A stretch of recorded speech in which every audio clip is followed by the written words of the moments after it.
Selamat hari Minggu, salam kerajaan semuanya. Kembali lagi kita di strategic hour kita dalam 30 minute service.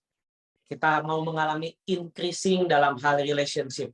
Dan tema kita hari ini adalah peacemaker atau pembawa damai sejahtera, pembuat damai. Kita rindu hari-hari ini di tengah dunia yang sedang kehilangan damai sejahtera, kita menjadi agen-agen pembawa damai sejahtera. Mari sama-sama kita membaca Matius 5 ayatnya yang ke-9. Berbahagialah orang yang membawa damai, karena mereka akan disebut anak-anak Allah.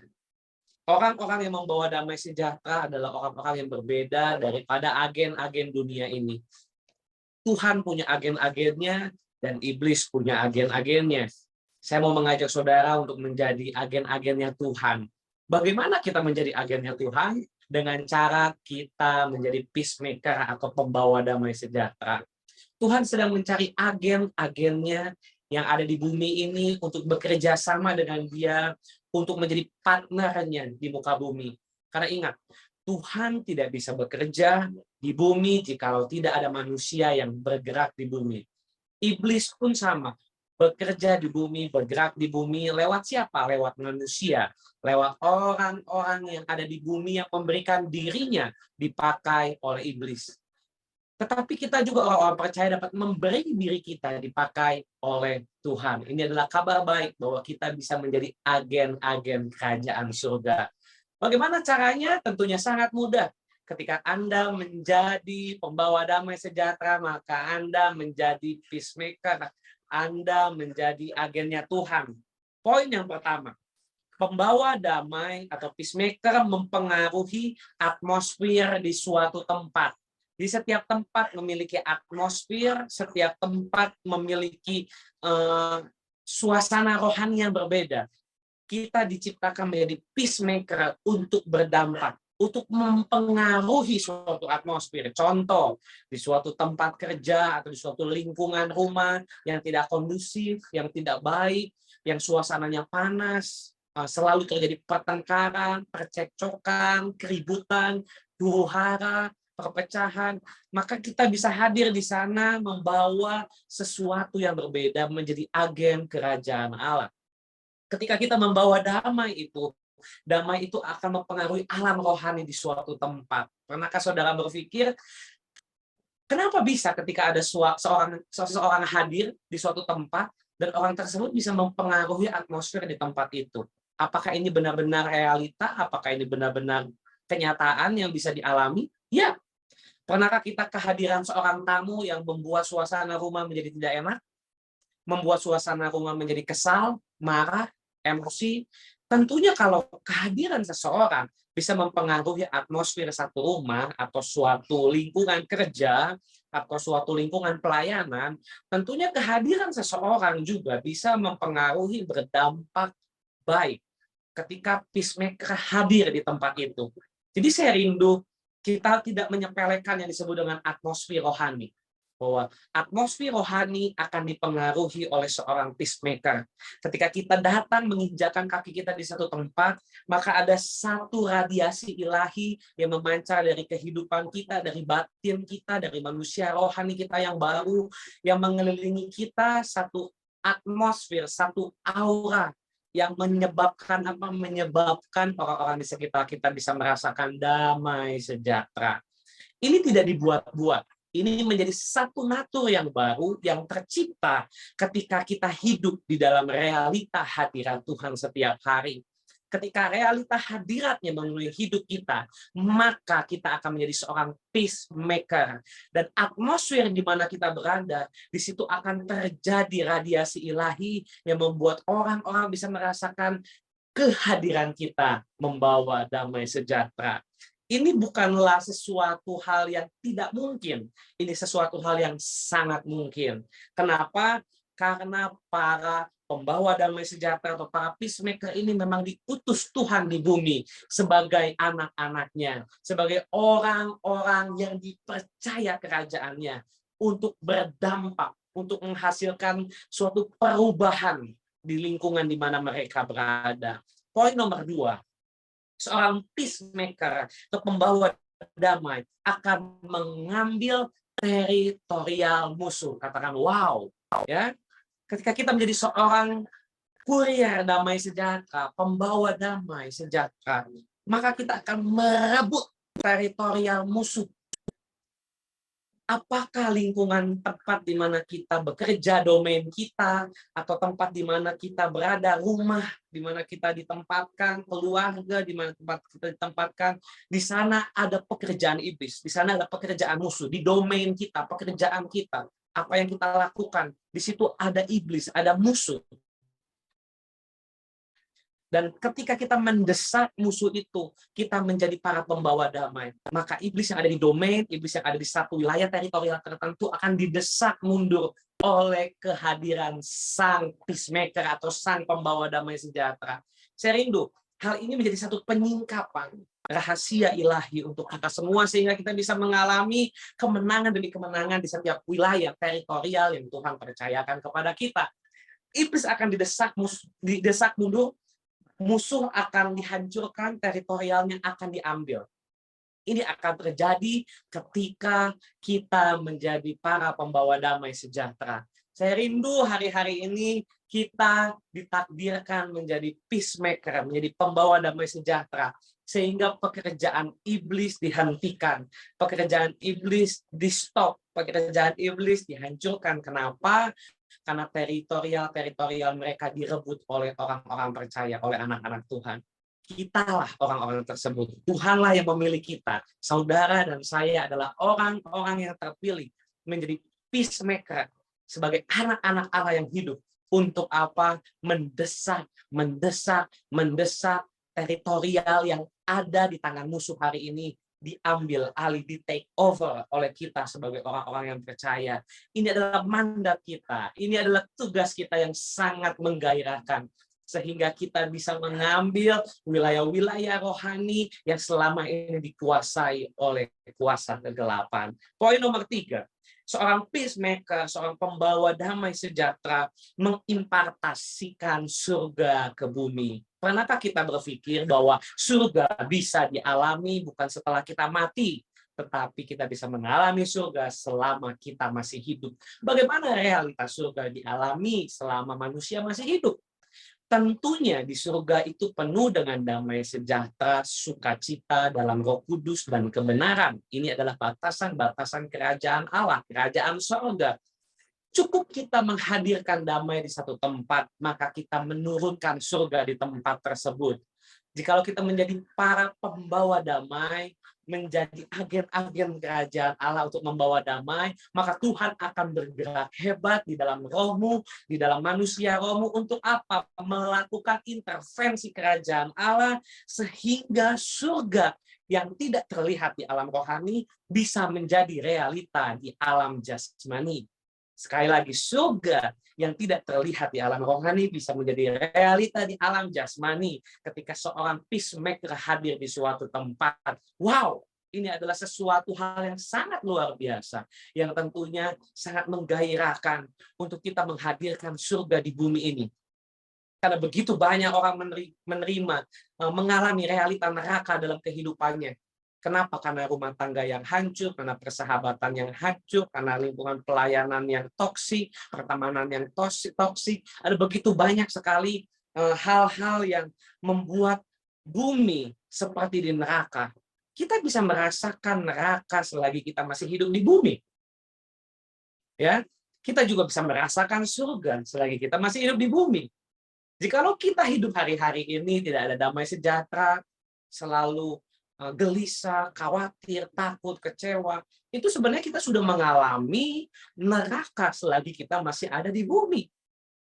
Tetapi sebaliknya, kalau kita bisa merasakan damai Tuhan mengalir selagi kita masih hidup, bisa ada damai sejahteranya setiap hari kita alami dengan limpah, dengan tidak berkesudahan. Ini adalah gambaran bagaimana surga dapat diimpartasikan di bumi. Katakan amin. Saya rindu setiap kita bisa menjadi agen surga untuk membawa harapan surga turun ke bumi.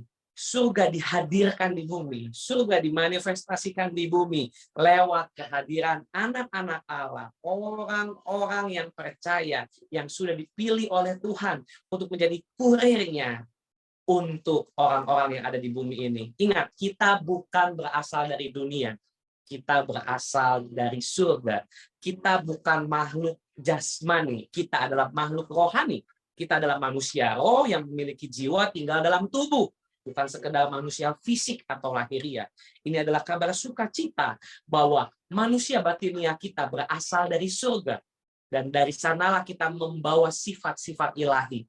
Yang tentunya ketika kita bawa ke bumi, kita akan melahirkan surga di bumi menjadi realita. Wow, ya. Yang keempat, para pembawa damai atau peacemaker akan mengubah tatanan dunia. Ini hal yang sangat luar biasa. Bagaimana tatanan dunia ini bisa dirubah oleh seorang peacemaker? Dunia ini penuh dengan kekacauan, ketidakpastian. Ada satu kekacauan yang digambarkan seperti Babel di dunia ini. Babel adalah lambang dari kekacauan. Tetapi ketika peacemaker hadir di satu tempat, dia membawa suatu tatanan ilahi turun di tempat tersebut. Sehingga ada honor, ada hormat turun di tempat tersebut. Jikalau kita masuk ke dalam tatanan dunianya Tuhan yang baru ini, kita akan mengalami realita Roh Kudus lebih lagi. Karena dikatakan bahwa Roh Kudus itu adalah roh yang tertib. Di mana ada Roh Kudus, maka di situ ada tatanan, ada ketertiban. Dan ini bukan lagi sesuatu yang tidak mungkin. Ini sesuatu yang sangat mungkin untuk dialami. Pernahkah kita datang ke satu perusahaan yang sangat kacau, satu pelayanan, satu gereja yang sangat kacau, tidak ada tatanan ilahi di sana, satu tempat, satu rumah tangga yang sangat kacau, tidak ada tatanan ilahi di sana, sehingga anak berontak kepada orang tua, anak tidak sopan kepada orang tua, sehingga terjadi kekacauan hubungan antara adik kakak, hubungan antara sesama pelayan Tuhan, hubungan antara bos dengan karyawan, terjadi kekacauan, ketidakjelasan di sana. Ada banyak sekali ketidakjelasan yang akan terjadi jikalau tidak ada tatanan di satu tempat. Inilah pentingnya agen-agen kerajaan Allah membawa tatanan ilahi turun dengan cara apa? Menjadi para pembawa damai sejahtera. Saya rindu kita semua membawa damai sejahtera dimanapun kita berada. Keempat, untuk mengubah atmosfer seperti poin pertama yang saya jelaskan tadi. Ya. Saya rindu ada orang-orang yang mau memberi dirinya. Ini aku Tuhan, jadikan aku peacemaker. Aku mau membawa tatanan ilahi turun di tempat di mana saya berada. Dan saya mau membawa mandat Tuhan turun. Sehingga terjadi sesuatu yang luar biasa di tempat di mana kita ditempatkan oleh Tuhan. Lalu yang keempat, yang kelima, ya, seorang peacemaker, pembawa damai sejahtera, adalah menjadi solusi bagi dunia. Sama-sama kita katakan solusi. Ya. Kita adalah solusi. Kita adalah jawaban. Dimanapun kita berada, jadilah solusi, jadilah jawaban. Karena dunia ini sudah terlalu banyak masalah. Jangan kita datang membawa masalah. Mungkin hidup orang sudah banyak masalah. Jangan kita hadir dalam hidup seseorang menambah masalah. Minimal kalau saudara tidak bisa mengurangi masalah orang, minimal kita jangan tambah masalah mereka. Ya, seorang peacemaker, mereka akan membawa solusi, menjadi sumber jawaban bagi orang-orang yang ada di sekitarnya. Ini adalah panggilan yang sangat luar biasa. Dan ini hanya bisa terjadi ketika kita mengalami Tuhan secara konsisten dalam hidup kita, sehingga natur Tuhan menjadi natur kita, sifat-sifat keilahian Tuhan menjadi sifat-sifat kita, cara pikir Tuhan menjadi cara pikir kita, cara berperasaan Tuhan menjadi cara berperasaan kita, respon Tuhan menjadi respon kita.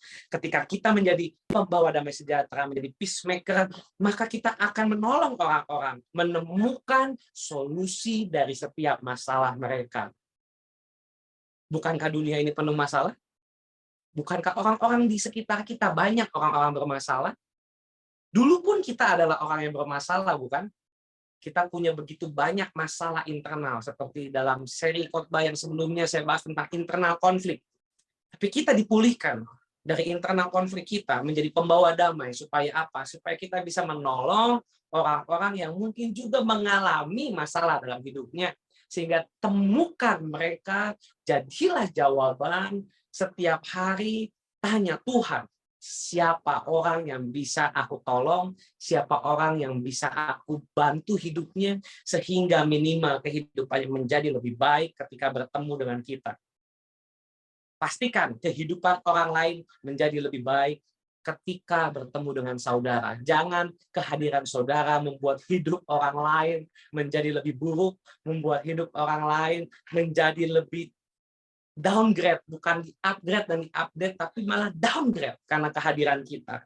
Marilah menjadi peacemaker. Bawalah damai sejahtera Tuhan turun dan jadilah solusi bagi orang-orang di sekitarmu. Oh, dalam nama Yesus, ku berdoa, dan setiap engkau yang mendengarkan firman pada saat ini dimanapun engkau berada, biarlah Tuhan melawat engkau, menjamah engkau, evaraste karama shekera alamaste karama. Biarlah engkau menjadi solusi, engkau menjadi jawaban dimanapun engkau berada. Biarlah impartasi dari rumah Tuhan menjadikan engkau para pembawa damai sejahtera. Haleluya.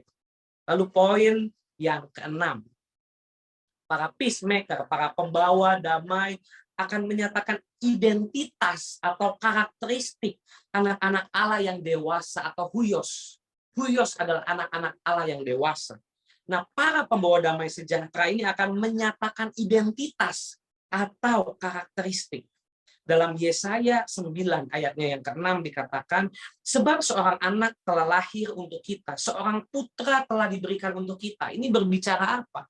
Seorang anak ini adalah teknon, belum dewasa. Kalau putra adalah huios. Ketika kita menjadi teknon, kita tidak bisa menyatakan identitas atau karakteristik Tuhan dalam hidup kita. Ini pentingnya press on maturity, menjadi dewasa di dalam rohani sehingga kita menjadi huios, bukan sekedar teknon atau anak-anak Allah yang tidak dewasa. Melainkan kita menjadi huios atau anak-anak Allah yang dewasa. Maka kita akan menunjukkan, menyatakan, mengekspos identitas atau karakteristik daripada anak-anak Allah. Seperti yang dikatakan bahwa karena mereka akan disebut anak-anak Allah. Dan biarlah kita menjadi huyos-huyos yang diberikan Tuhan untuk dunia ini. Anak-anak Allah yang sudah didewasakan, yang sudah dibangkitkan, yang sudah diubah kehidupannya, sehingga dimanapun kita berada, realita Tuhan ada di sana, realita hadiratnya ada di sana. Karena apa? Karena damai sejahtera adalah salah satu kunci untuk para huyos bekerja. Atmosfer yang baik, yaitu atmosfer damai sejahtera. Atmosfer yang baik, yaitu atmosfer sukacita. Semua itu bisa dioperasikan oleh huyos, oleh anak-anak Allah yang dewasa. Kalau kita belum menjadi huios, kita tidak bisa mengoperasikan karakteristik Tuhan. Keilahian Tuhan tidak bisa dioperasikan lewat hidup kita. Ini pentingnya untuk kita menjadi dewasa secara rohani.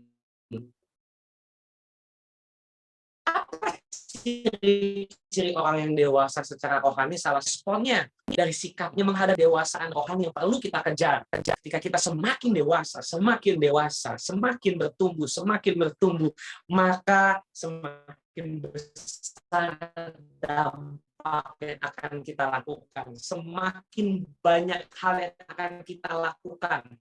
Semakin banyak hal yang akan kita terobos. Limitasi ilahi Tuhan, bahwa identitas saudara dan saya dimanapun kita berada, ketika kita menjadi peacemaker, pembawa damai sejahtera, ini waktunya, ini saatnya untuk kita menyatakan identitas tersebut. Identitas Tuhan tersebut harus dikeluarkan lewat hidup kita. Natur keilahian Tuhan harus dimanifestasikan lewat hidup kita. Ketika orang melihat saudara, melihat saya, mereka bisa melihat Tuhan di dalam kita. Mereka bisa menangkap sesuatu yang ilahi. Mereka bisa menangkap satu frekuensi. Mereka bisa menangkap sesuatu yang supranatural dari hidup kita. Kenapa? Karena kita menjadi huios dengan karakteristik keilahian Tuhan. Jikalau ini terjadi dalam hidup kita, maka kita akan melihat dampak perubahan yang besar di sekeliling kita. Yang percaya katakan amin. Kita masuk kepada poin yang ketujuh sebagai seorang peacemaker. Pembawa damai menancapkan panji-panji kerajaan Allah di domain. Mari kita baca Yeremia 29 ayat yang ketujuh. BMIK, bekerjalah untuk kesejahteraan kota-kota tempat kamu kubuang. Berdoalah kepadaku untuk kepentingan kota-kota itu, sebab kalau kota-kota itu makmur, kamu pun akan makmur. Wow, ini adalah gambaran bagaimana seorang peacemaker membawa panji-panji Tuhan untuk ditancapkan di setiap domain. Apakah itu pekerjaan kita dalam bentuk bisnis, politik, dalam bentuk entertain, dan domain-domain lainnya. Saya percaya ketika kita menjadi seorang peacemaker, kita diberi otoritas ilahi, wibawa ilahi, untuk menjadi seorang pembawa panji Tuhan. Maka kita akan tancapkan di wilayah-wilayah domain kita. Maka kita akan menghasilkan kemenangan di domain kita. Apakah saudara rindu ketika saudara bekerja, apapun pekerjaan itu, mengalami kemenangan? Jadilah seorang peacemaker. Tancapkan panji-panji kemenangan Tuhan di sana. Maka akan terjadi kemenangan yang gilang gemilang di sana. Ini adalah hal yang sangat menggairahkan roh kita, sehingga membuat kita semakin rindu untuk terus tinggal di dalam hadirat Tuhan, sehingga natur daripada kerajaannya, hadiratnya, kehadirannya dibawa oleh pribadi kita. Ini waktunya kita menancapkan panji-panji Kristus, panji-panji kemenangan. Kita seorang pembawa panji yang akan mengeksekusi mandat Tuhan di domain yang Tuhan percayakan. Saya percaya ketika kita turun ke domain dan membawa otoritas Tuhan, menjadi seorang peacemaker, maka akan terjadi sesuatu yang luar biasa, dampak yang luar biasa di domain yang kita kerjakan. Apakah saudara rindu terjadi sesuatu yang luar biasa di domain apa yang kau kerjakan, apa yang kau lakukan? Ini waktunya untuk kita diperlengkapi oleh rumah Tuhan menjadi seorang peacemaker, sehingga kita menerima kemenangan yang gilang gemilang di dalam kehidupan kita. Apapun pekerjaan kita hari ini, sekalipun mungkin kita hanya karyawan, sayangkan, kita harus mengucap syukur, kita harus membawa panji Tuhan di sana, kita harus menjadi seorang peacemaker, pembawa damai sejahtera, dan kita akan melihat kemuliaan Tuhan juga pasti dinyatakan lewat pekerjaan kita. Ingat, domain atau pekerjaan yang dipercayakan kepada kita bukan untuk kemuliaan kita, tapi untuk kemuliaannya Tuhan. Jadi sekali lagi, bukan untuk kita, tapi untuk Tuhan. Oleh karena itu kita harus menaruh Tuhan di domain kita. Kita harus menjadi seorang pembawa damai. Ketika kita jadi seorang pembawa damai, maka Tuhan turun di domain tersebut lewat hidup kita. Kehadiran kita sebagai huios, sebagai anak-anak Allah yang dewasa. Mari kita terus hidup di dalam realita hadiratnya, sehingga kita terus menjadi seorang pembawa damai sejahtera. Jikalau saudara rindu untuk mengikuti kelas apostolik, saudara bisa mendaftar, kontak kami, hubungi kami. Jika saudara juga rindu untuk menerima pelayanan pemuridan untuk dimuridkan dan terkoneksi kepada kami, silakan kontak kami, hubungi kami di Open Heaven Ministry. Saudara bisa cek website kami dan semua sosial media kami, Foundation Open Heaven. Tuhan Yesus memberkati kita semua. Salam damai sejahtera. Shalom everyone, welcome to Open Heaven Ministry. Let's pray together at Breakthrough Worship every Wednesday at 6 p.m. Jakarta. Mari berdoa bersama dalam Breakthrough Worship yang diadakan setiap hari Rabu pukul 18.00 Jakarta. Let's join the Apostolic class to learn more deeply about God's Word every Thursday at 6 p.m. Jakarta. Mari ikutilah kelas apostolik untuk memperdalam pemahaman Anda mengenai firman Tuhan yang diadakan setiap hari Kamis pukul 18.00 Jakarta. Join us at 30 Minutes Open Heaven Sunday Service. Experience the reality of God's Word that overflows from the house of God. Bergabunglah dalam 30 menit ibadah raya Open Heaven Ministry. Dengarkan impartasi firman dari rumah Allah agar saudara mengalami realita firman secara limpah. We also invite you to join the Apostolic Academy 2023, 3-day conference at Bali. Kami juga mengundang saudara untuk mengikuti Apostolic Academy 2023, conference yang diadakan selama 3 hari di Bali. For those who want to sow in the form of offerings, tithes, funds for the foundation that we will manage for operation, development, and missions, you can contact Kevin at the contact number listed. Bagi saudara yang rindu menabur dalam bentuk persembahan, perpuluhan, dana bagi yayasan yang akan kami kelola untuk operasional, pembangunan, dan misi, dapat hubungi Kevin di nomor kontak yang tertera. We open for a prayer service for those who long to be prayed for. You can contact Kevin with the contact listed on the screen. Kami membuka pelayanan doa bagi saudara yang rindu didoakan. Saudara bisa menghubungi Kevin dengan kontak yang tertera pada layar. You can follow the foundation social media and also visit the foundation website to obtain information about the foundation event. Saudara bisa mengikuti sosial media yayasan dan juga mengunjungi website yayasan untuk memperoleh informasi seputar kegiatan yayasan. See you again at the next event. God bless. Sampai berjumpa di acara berikutnya. Tuhan memberkati.